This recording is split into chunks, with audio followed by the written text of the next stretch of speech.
يسألونك ماذا ينفقون قل ما أنفقتم من خير فللوالدين والأقربين واليتامى والمساكين وابن السبيل وما تفعلوا من خير فإن الله به عليم۔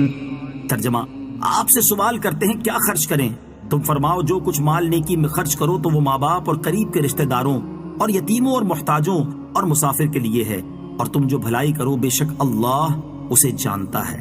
یسألونک ماذا ينفقون، آپ سے سوال کرتے ہیں کیا خرچ کریں؟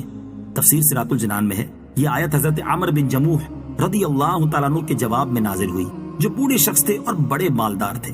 انہوں نے رسول اللہ صلی اللہ تعالیٰ علیہ وسلم سے سوال کیا تھا کہ کیا خرچ کریں اور کس پر خرچ کریں۔ اس آیت میں انہیں بتا دیا گیا، اور جس قدر مال قلیل یا کثیر خرچ کرو اس میں ثواب ہے، اور خرچ کرنے کی جگہ یہ ہیں یعنی والدین، رشتہ دار، یتیم، مسکین اور مسافر۔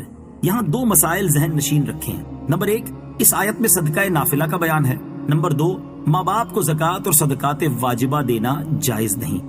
كتب عليكم القتال وهو كره لكم وعسى أن تكرهوا شيئا وهو خير لكم وعسى أن تحبوا شيئا وهو شر لكم والله يعلم وأنتم لا تعلمون۔ ترجمہ: تم پر جہاد فرض کیا گیا ہے حالانکہ وہ تمہیں ناگوار ہے، اور قریب ہے کہ کوئی بات تمہیں ناپسند ہو حالانکہ وہ تمہارے حق میں بہتر ہو، اور قریب ہے کہ کوئی بات تمہیں پسند آئے حالانکہ وہ تمہارے حق میں بری ہو، اور اللہ جانتا ہے اور تم نہیں جانتے۔ کتب علیکم القتال، تم پر جہاد فرض کیا گیا ہے۔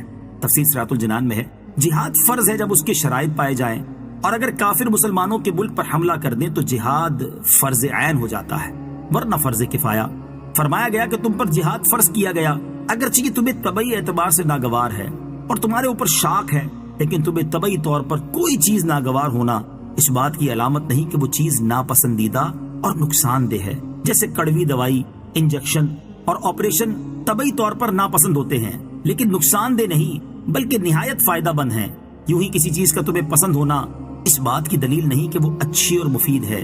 بچے کو پڑھائی کی جگہ ہر وقت کھیلتے رہنا پسند ہوتا ہے، شوگر کے مریض کو مٹھائی پسند ہو تو اس کا یہ مطلب نہیں یہ چیزیں اس کے لیے مفید بھی ہیں بلکہ نقصان دہ ہیں۔ لہٰذا اے مسلمانوں، اچھا یا برا ہونے کا مدار اپنی سوچ پر نہ رکھو بلکہ اللہ تعالیٰ کے حکم پر رکھو۔ اللہ تعالیٰ نے جس چیز کا حکم دیا وہ بہرحال ہمارے لیے بہتر ہے، اور جس سے منع فرمایا وہ بہرحال ہمارے لیے بہتر نہیں ہے۔ اسی سے ملتا جلتا مضمون سورہ نساء آیت نمبر 19 میں بھی ہے۔